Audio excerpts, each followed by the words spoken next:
Martin Luther King sera dans les parages de nos réflexions samedi prochain, dans le cadre du colloque sur les droits de l'homme.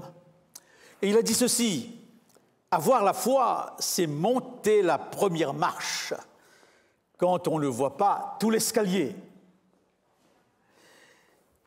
Je pense que c'est mieux de ne pas voir tout l'escalier. On risquerait de ne pas prendre cette première marche. Nous reprenons ce matin notre culte un pas à la fois, et l'idée centrale de ce culte, c'est de nous faire comprendre que la compréhension de la Bible se fait un pas à la fois. Et la marche chrétienne est aussi un chemin, un pas à la fois. Très heureux de vous revoir, très heureux de saluer tous nos amis visiteurs qui sont là ce matin. L'année dernière, nous sommes arrêtés sur les paraboles de Jésus. Et cette année-ci, nous abordons le sermon sur la montagne. C'est la charte de la vie chrétienne et ce sermon répond à une seule question: qu'est-ce qu'un chrétien? On n'a pas besoin pour cela de commentaires sophistiqués, de théologiens érudits, mais tout simplement de lire ce texte. Qu'est-ce qu'un chrétien?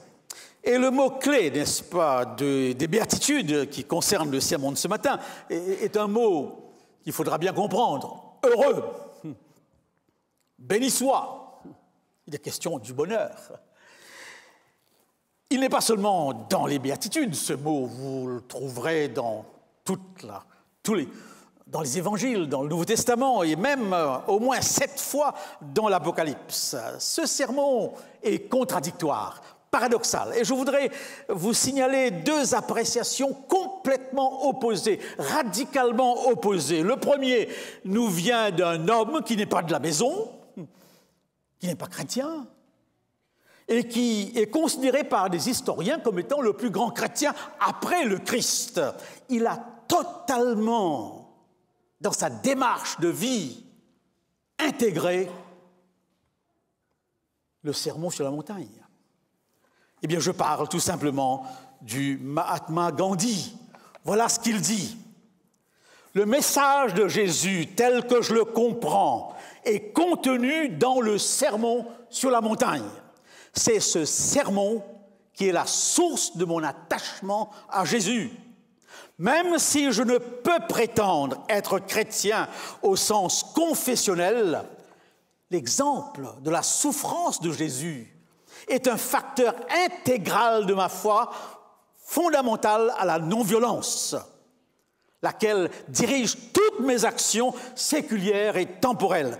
Jésus a vécu et il est mort en vain s'il ne nous a pas enseigné à régler toute notre vie par la loi d'amour. Luther King, pasteur baptiste, bien sûr, a médité longuement sur ce sermon, mais il a cherché chez Gandhi les approches pour parvenir à sa non-violence. Il a été exécuté, comme Gandhi qui a été exécuté, comme le Christ qui a été exécuté. Un autre, le dernier peut-être, Mandela, qui pendant 25 ans, dans les ghettos de Soweto, se posait une seule question: comment éliminer la monstruosité de l'apartheid sans violence, sans verser une goutte de sang. Et il a aussi médité longuement le sermon, et il a pris comme exemple Luther King, Gandhi, et heureusement que lui n'a pas été exécuté. Il semble, comme le chant de Guy Béard au sujet de Jésus qui monte le Golgotha, le jeune homme a dit la vérité, il sera exécuté. La vérité ou les vérités du sermon comprises et vécues politiquement et sans aucun doute dans sa vie provoquent, dérangent et peut entraîner l'exécution. Laissez-moi maintenant vous présenter une autre appréciation, elle est terrible. Appréciation qui nous vient d'un des plus virulents critiques du christianisme. Nietzsche, philosophe du surhomme, de la toute-puissance, celui qui considérait le Dieu chrétien comme un Dieu araignée, Dieu faible, Dieu des faibles, Dieu des médiocres, des fragiles, des malades. Eh bien oui, il est vrai, il est mort d'une crise de démence en proie à la folie. Voilà ce qu'il dit. Est-il vraiment grave d'être riche et repu, de rire, d'être louangé? C'est précisément cet aspect qui a suscité la critique furieuse de Nietzsche contre le christianisme. Selon lui, ce n'est pas à la doctrine chrétienne que l'on doit s'en prendre, c'est la morale du christianisme, ce crime capital contre la vie qu'il faut dénoncer. Et par morale du christianisme, le philosophe entend précisément l'orientation qui nous est donnée dans le sermon sur la montagne. Quel a été, dit-il, jusqu'ici, le plus grand péché commis sur la terre? N'était-ce pas la parole de celui qui a dit « Malheur à ceux qui rient » ? À l'encontre des promesses du Christ, Nietzsche dit « Nous ne voulons nullement entrer dans le royaume des cieux, nous sommes devenus des hommes. » Et c'est pourquoi ce que nous voulons, c'est le royaume de la terre. Et il continue.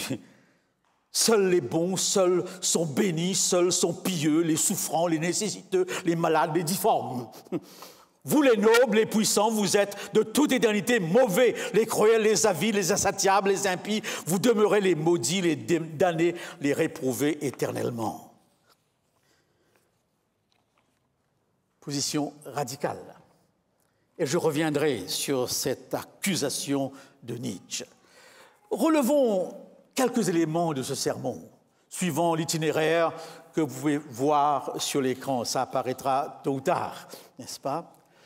Nous avons deux versions, Matthieu et Luc. Une version longue, 3 chapitres, Matthieu, et une version courte, expresso, Luc.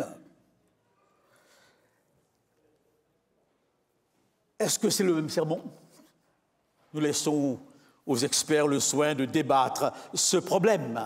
Mais il y a des différences. Luc parle des pauvres, des vrais pauvres, des pauvres sans nourriture. 90% des gens de l'époque étaient pauvres. N'est-ce pas? Luc parle de ceux qui ont faim, non pas de justice, mais faim de pain. Il est beaucoup plus terre à terre, dans l'existentiel, pas par rapport à la foi. N'est-ce pas? Cela ne doit pas nous étonner. À chaque fois que les récits bibliques sont répétés, il y a des nuances, il y a des différences, et parfois de petites contradictions qui nous gênent un peu aujourd'hui, mais dans le cadre de l'époque, ces choses n'avaient aucune importance. Eh bien oui, montagne ou plaine? Suivant Matthieu, c'est sur la montagne, n'est-ce pas? D'où le nom sermon sur la montagne. Mais Luc parle de Jésus qui descend, qui s'arrête dans la plaine, n'est-ce pas? Est-ce qu'on doit se battre là-dessus, montagne ou plaine? Jésus prie et enseigne souvent sur la montagne. Et je crois qu'en fin de compte, ce qui est important à relever peut-être, c'est que nous avons sur cette montagne des béatitudes la réplique de la montagne du Sinaï. Nous ne savons pas quel est le nom de cette montagne, mais nous savons que suivant la tradition, cette montagne serait une hauteur située au nord du lac de Génézareth. Quiconque y est allé un jour et conserve imprimé dans son esprit le vaste panorama qui s'offre à lui, les eaux du lac, le ciel, le soleil, les arbres, les prés, les fleurs et les champs, le chant des oiseaux. Il ne peut oublier l'atmosphère de paix, de beauté, de la création qu'il rencontre dans une terre malheureusement si tourmentée. Le Sinaï et cette montagne semblent être différents. Sur le Sinaï, Dieu parle avec autorité, dans une ambiance de tremblement de terre, de feu, au point que le peuple dit à Moïse, « Parle-nous toi-même, parle-nous toi-même ». La montagne de la béatitude est plus calme, plus sereine. Et le peuple qui écoute est aussi impressionné, mais il dit tout simplement, il parle avec autorité. Il parle avec autorité, une autorité qui découle du fait qu'il dit « On vous a dit que, mais moi, je vous dis. » En d'autres mots, maintenant, je suis la seule référence de votre vie, de votre foi. Et son autorité vient aussi du fait que de dos ou de face, il est le même. Sa vie en témoigne. Disciple ou foule, on ne sait pas exactement à qui il s'adresse. Les deux disciples, Saint Luc et Saint Marc et Saint Matthieu, parlent des disciples, ils regardent les disciples, mais on peut suggérer aussi, on peut comprendre qu'il y a une foule. D'ailleurs, Saint Luc dit il y a une foule de disciples, et une foule, une multitude. Il y a du monde là. Est-ce qu'il faut encore se battre là-dessus?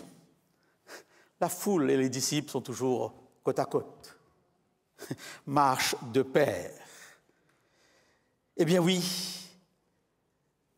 ce que voit la foule voit Jésus, la foule voit les disciples. Ces disciples qui étaient eux-mêmes parmi la foule il y a un temps de cela. Maintenant, ils sont légèrement de l'autre côté.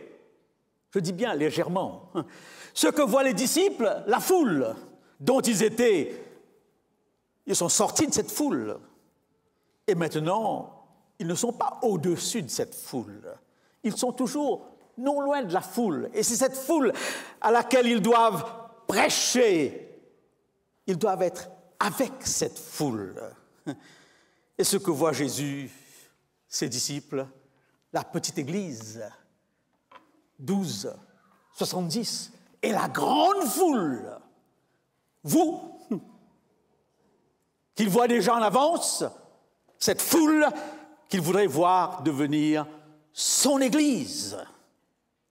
Et ces disciples, bien sûr, qui vont recevoir en premier lieu le texte, les béatitudes, sont les engagés, ils sont sur la route, alors que la foule est encore tout simplement dans la catégorie des spectateurs et cherche la guérison, cherche la nourriture, cherche le spectaculaire. Heureux. Heureux. Je crois que c'est important. Et nous arrivons ici à Nietzsche, si vous le voulez bien.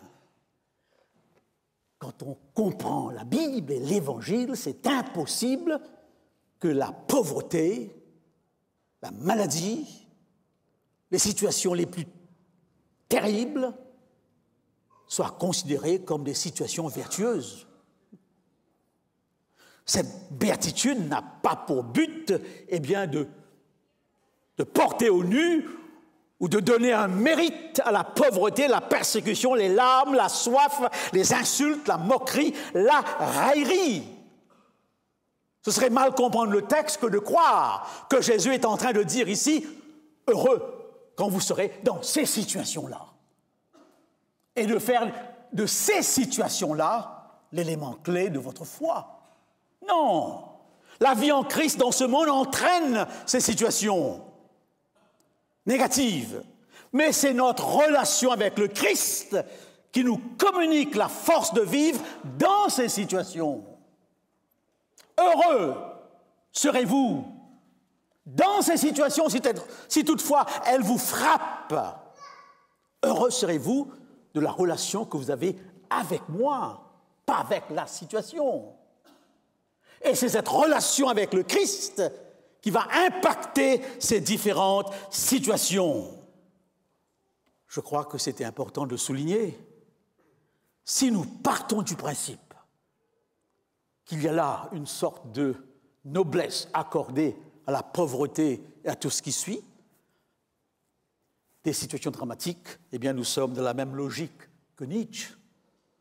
Et je le souligne parce que j'ai l'impression que parfois nous tombons dans ce piège. Je suis toujours un peu étonné de ceux qui parlent du matin jusqu'au soir de persécutions à venir. et d'une société qui est toujours sous le signe des signes des temps, n'est-ce pas? Pour illustrer ce que je veux dire, je vous rappelle ce que j'ai peut-être déjà rappelé. Excusez, n'est-ce pas, ces rappels, mettez ça sur le compte des années. Sœur Cotte était une brave sœur. Tous les adventistes de l'île Maurice se souviennent de Sœur Cotte. Elle n'avait pas de toit, parce qu'elle dormait chez les uns et les autres. Elle arrivait toujours à l'improviste, mais tout le monde la recevait. N'est-ce pas? Tout le monde la recevait. Ah, je me souviendrai toujours de Sœur Cotte. Quand elle arrivait, elle passait presque la journée, n'est-ce pas? Et avant de partir, il fallait prier et on se sauvait.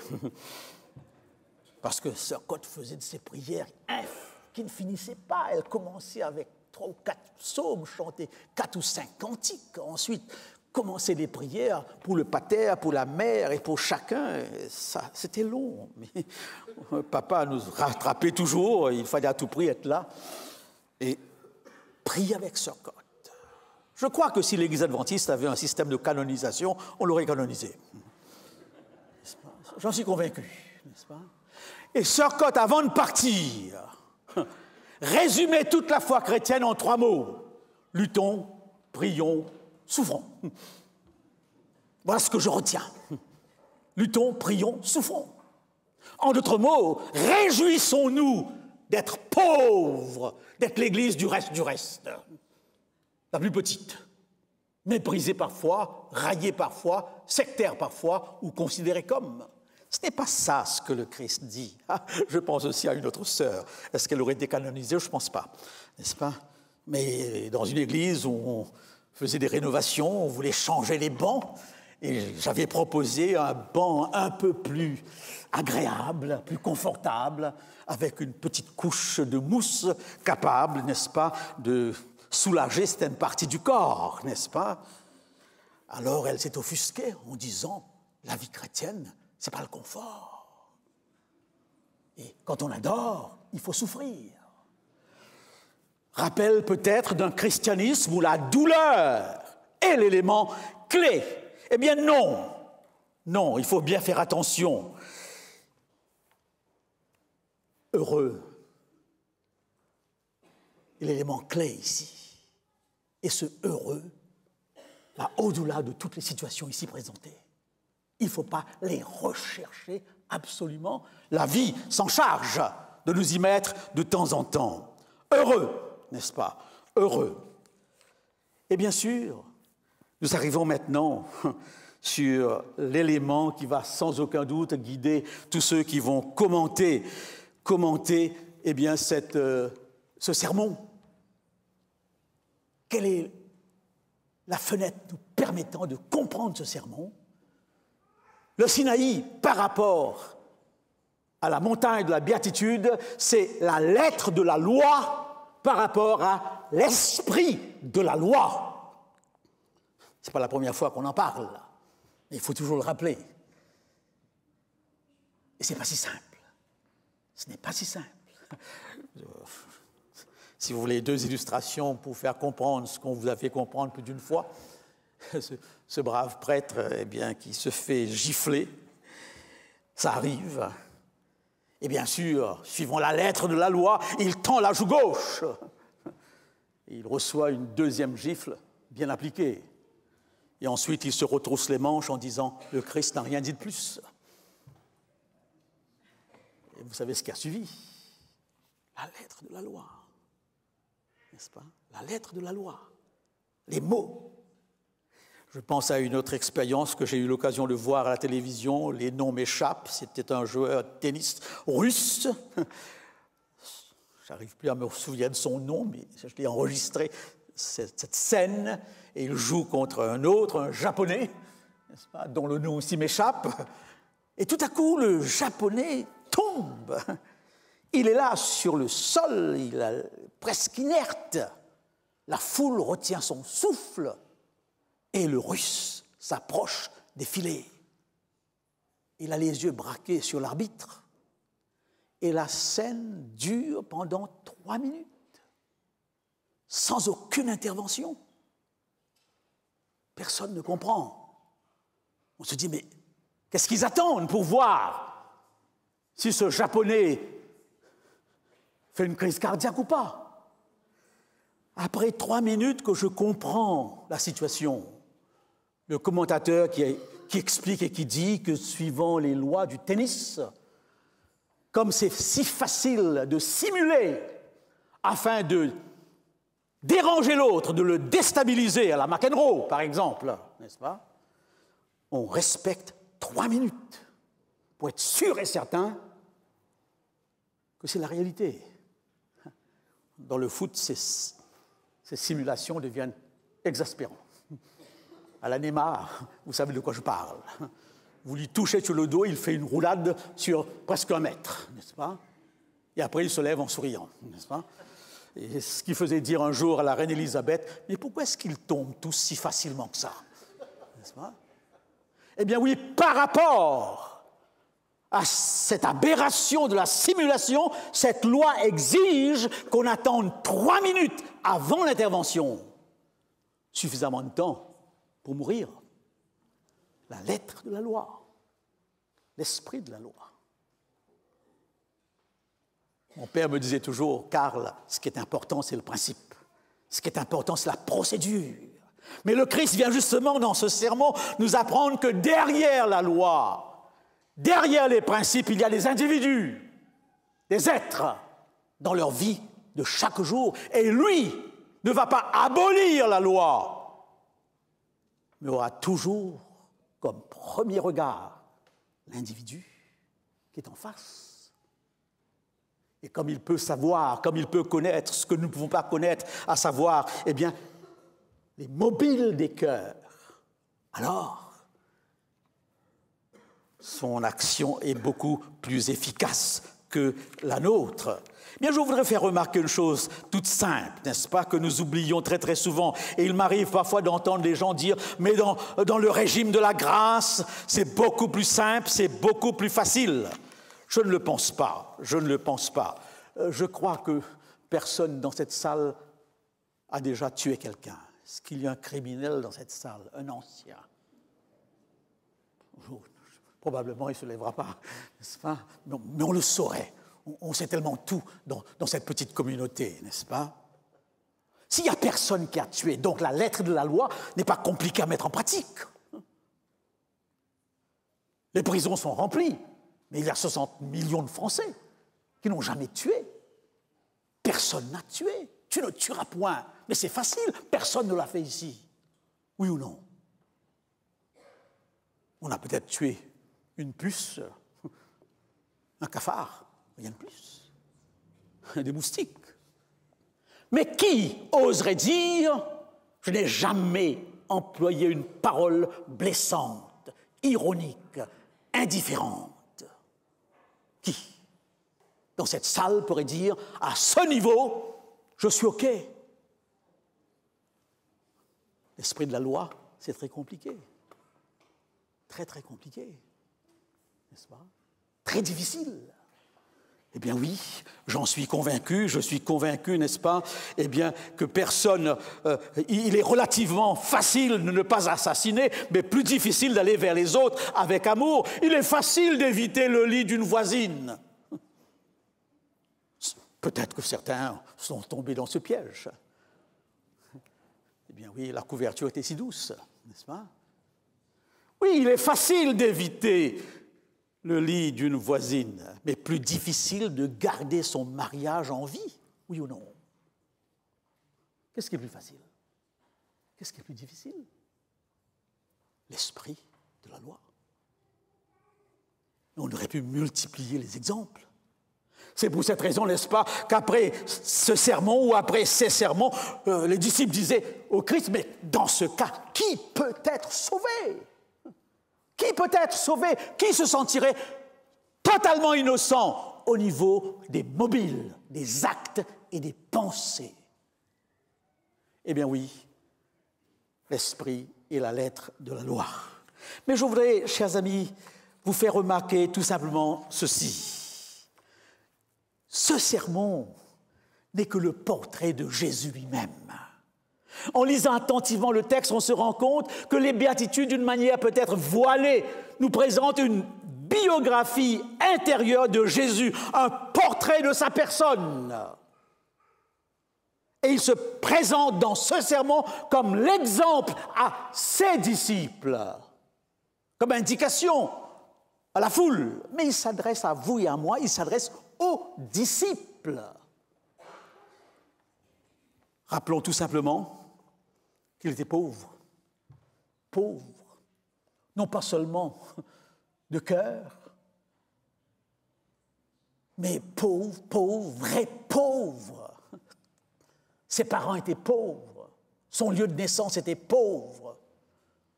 L'offrande qu'on offre en sacrifice pour sa présentation au temple n'était qu'une paire de tourterelles, l'offrande la plus pauvre.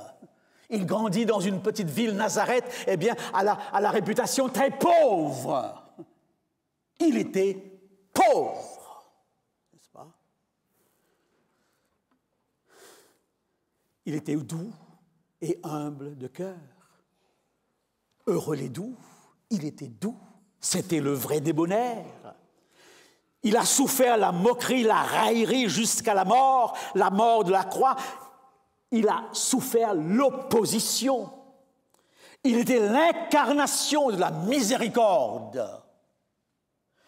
Et son nom signifie « prince de la paix ».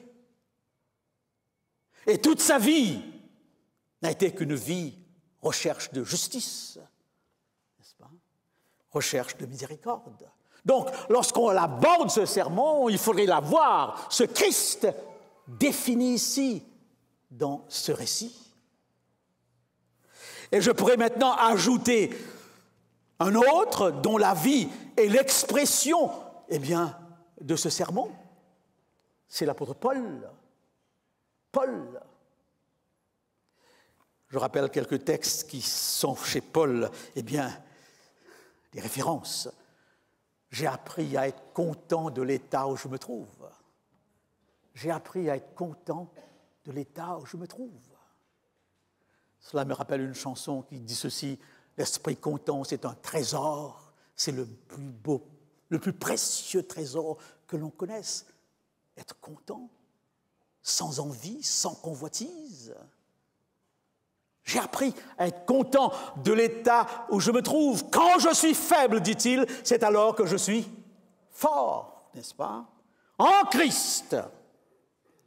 Et il se sent malgré tout le dernier de tous, tel un condamné à mort qui est livré en spectacle au monde, sans patrie, insulté, calomnié. Et j'aime bien ce texte où il dit « On nous traite de menteurs et nous disons la vérité. Des gens obscurs et nous sommes très connus. On nous croit mourants, mais nous sommes bien vivants. On nous punit sans nous faire mourir. On nous croit tristes et nous sommes toujours joyeux.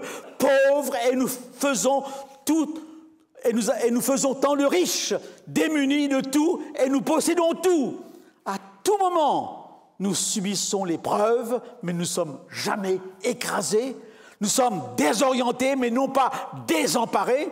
Nous sommes pourchassés, mais non pas abandonnés, terrassés, mais non pas anéantis.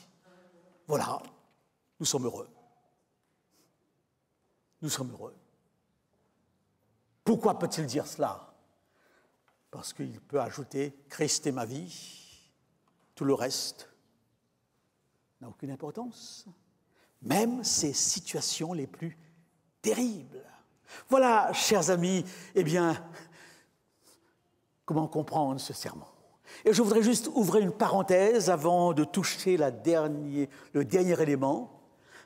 Le christianisme qui suit l'ascension du Christ sera un christianisme persécuté, un christianisme raillé, on se moquera. Et ce christianisme va connaître 10 ans de persécution avec Néron et Dioclétien. Et vous comprenez donc, dans ce contexte, toute la valeur de ce texte. Notre christianisme actuel, après Constantin, sera un christianisme apaisé, un christianisme apprivoisé. Et dans ce pays où nous sommes, de liberté religieuse, ne parlons pas encore de persécution ou de quoi que ce soit, peut-être d'une manière isolée. Les persécuteurs persécutés actuellement sont ces chrétiens dans les pays où la liberté religieuse n'existe pas. Ce sont les chrétiens d'Orient qui sont les persécutés. Donc, dans ce christianisme qui est le nôtre, peut-être que ce texte peut nous paraître un peu décalé. Heureux les pauvres, heureux les persécutés. Le serons-nous? C'est une autre question. Mais c'est dans le contexte de ce christianisme du début que ce texte est important. Eh bien oui, heureux. Heureux. On raconte l'histoire de quelqu'un qui rencontrait un chrétien sur sa route, mais qui n'avait pas l'air très riche, et qui finalement lui demande quelque chose. « Donnez-moi, monsieur, une aumône, j'en ai tellement besoin. » Et l'autre qui lui dit « Je n'ai pratiquement rien, mais ce que j'ai, je te le donne. » Et il lui donne le peu qu'il avait. Et l'homme est un peu impressionné par ce geste de donner alors qu'on n'a pas grand-chose. Il le suit. Et à ce moment, il arrive à un endroit précis, il l'arrête et il lui dit « Monsieur, je voudrais vous demander autre chose. » « Quoi? Je n'ai rien, je t'ai tout donné. » « Eh bien oui, je voudrais vous demander cette force que vous avez à tout donner quand vous n'avez rien. Quel est donc cet état d'esprit, ce sentiment? D'où vient chez vous ce quelque chose qui fait que, alors que vous n'avez pas grand-chose, vous avez encore la joie, le bonheur de donner? Le heureux ici se situe à ce niveau-là. Heureux, pas par rapport aux situations, mais au-delà des situations. Un heureux qui vous permet de vivre dans ces situations. Non pas, eh bien, en les fuyant, en les ignorant, mais en étant pleinement dedans. Pour illustrer cela, je voudrais reprendre une idée déjà peut-être communiquée. Il semble, suivant un historien, que Paul, sur la route de Damas, est impressionné par deux choses. Il est impressionné par ce texte de Gamaliel, qu'il revoit constamment. Si cette œuvre est de Dieu, personne ne pourra l'arrêter. En d'autres mots, si cette œuvre est de Dieu, Paul, tu luttes contre Dieu. C'est son mentor Gamaliel qui lui a répété « Ne te mets pas dans une situation où tu es en train de lutter contre Dieu. » Ça doit le tourmenter. Et il est tourmenté, parce que c'est environ midi, 1h, au moment où tout le monde fait la sieste dans ces pays, et Paul continue à marcher. Il veut terminer sa besogne le plus vite possible, parce qu'il est quelque part tourmenté. Et suivant cet historien, il y a un deuxième élément. Il persécute ces chrétiens. Et à mesure qu'il les persécute, ils augmentent. Ce qui est bizarre. Et il doit voir sur le visage de ces chrétiens qu'il persécute une certaine sérénité qu'il n'a pas. Il n'a pas cette sérénité. D'où son expression « misérable que je suis ». D'où vient donc cette sérénité? D'après cet historien, ce Christ est mort, il a été enterré.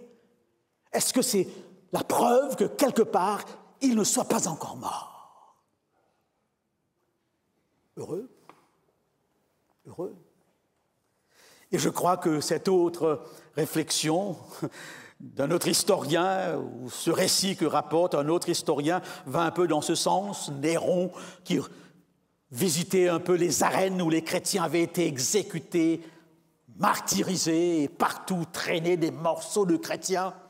Et lorsqu'il voyait sur un morceau de visage de chrétien encore un sourire, ou la possibilité d'un sourire, il est dit qu'il entrait dans une colère vive. Et il disait, mais comment peuvent-ils encore sourire? Heureux. Loin de moi,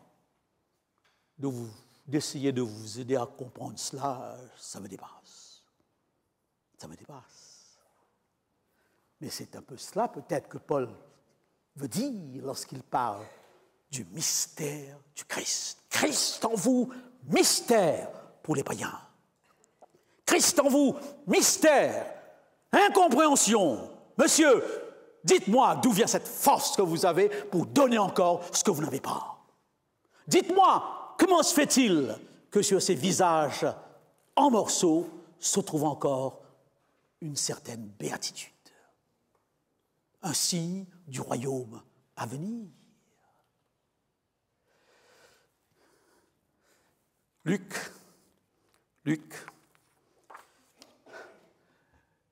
voit les choses d'une manière terre à terre.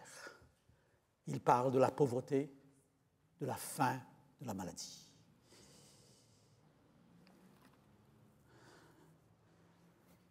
En arrivant à Maurice, j'ai tout de suite été visiter un ami, non pas de mon âge, mais un ami quand même, dont la femme est atteinte de la maladie de Charcot. Je ne connais pas grand-chose de cette maladie. Est-ce qu'on s'en sort ou on ne s'en sort pas? Il semble que c'est terrible. Elle a 52 ans. Quand je suis arrivé, le monsieur, l'ami, m'a pris à l'écart pour me préparer à la visite. Et il m'a dit ceci. Il m'a raconté ce qu'il vit. Il me dit, j'ai crié, je me suis révolté, je me suis fâché avec Dieu, j'ai frappé du poing. C'est terrible. Et je comprends, ou du moins j'essaye de comprendre, cette révolte d'un chrétien face à la souffrance inattendue. Il me dit, mais Karl, ça va mieux. Je suis plus calme. Et ce qui me rend calme, ce n'est pas un raisonnement sur cette situation, mais c'est ma femme. C'est elle qui souffre. C'est elle qui a attrapé la maladie de Charcot. Elle ne s'est jamais plainte. Je ne comprends pas. Elle ne s'est jamais plainte. Karl, quand tu vas entrer dans sa chambre, elle va pleurer. Mais dis-toi bien qu'elle ne pleure pas par rapport à sa maladie. Elle pleure de joie de te revoir. Elle ne peut pas communiquer. Elle ne peut pas bouger. Cette maladie de Charcot, eh bien, vous enlève toutes vos facultés, semble-t-il. Et c'est ce que j'ai vu. Elle va te parler avec les yeux, en clignant des yeux. C'est ce qu'elle a fait. Elle a pleuré. Et j'ai compris que ce n'était pas la douleur, c'était tout simplement la joie. Difficile à saisir. Quand je suis parti, j'ai revisité cette amie. Elle s'occupait beaucoup de mes enfants, nous étions voisins. Et c'était la même chose, la même chose. Sauf, juste avant de partir, après la prière, j'ai mis ma main sur son front et au travers de ses larmes, elle a fait un sourire. Et en sortant de cette maison, au fond de mon cœur, je me disais, Seigneur, pourquoi? Et j'ai murmuré, oh Seigneur, épargne-moi ça. Mais quand même, j'ai le souvenir d'un visage calme, d'un visage heureux de rencontrer un ami et qui, dans cette circonstance, semblait oublier la maladie. Heureux. Au-delà. Et je termine avec cette magnifique histoire. Le compositeur Giacomo Puccini a écrit un nombre extraordinaire d'opéras. Célèbre en 1922, il a été subitement foudroyé par le cancer. Alors qu'il travaillait sur son dernier opéra, Turandot, qui est considéré comme son plus beau. Puccini avait dit à ses élèves, « Si je ne termine pas Turandot, je voudrais que vous le terminiez pour moi. » Les élèves de Puccini, avec beaucoup de minutie, étudièrent cet opéra et très bientôt, eh bien, ils ont achevé cet opéra. En 1926, à Milan, on a présenté en première le Turandot de Puccini sur la baguette de son étudiant le meilleur, le plus doué, Arturo Toscanini. Et tout se déroula à merveille jusqu'au point où Puccini avait été obligé d'arrêter son œuvre. Et à ce point où le compositeur n'a pu continuer, des larmes coulèrent du visage de Toscanini. Il arrêta la musique, déposa la baguette, se retourna vers l'auditoire en pleurant et il a dit, le maître s'arrêta là. Le maître s'arrêta là, il n'a pas pu continuer et il mourut. Un silence profond remplit toute la salle et Toscanini reprit ensuite sa baguette avec un sourire dans ses larmes et il s'écria devant l'auditoire. Mais les disciples finirent son œuvre. La foi est un escalier. Nous ne voyons pas le bout. Personne ne peut présager ce qui va se passer. Ces béatitudes, c'est la vie du chrétien. Jésus l'a commencé. Et sur le Golgotha, il a été jusqu'à la croix. Jusqu'à la croix. J'espère pour vous, comme pour moi, que nous serons ses disciples capables d'achever l'œuvre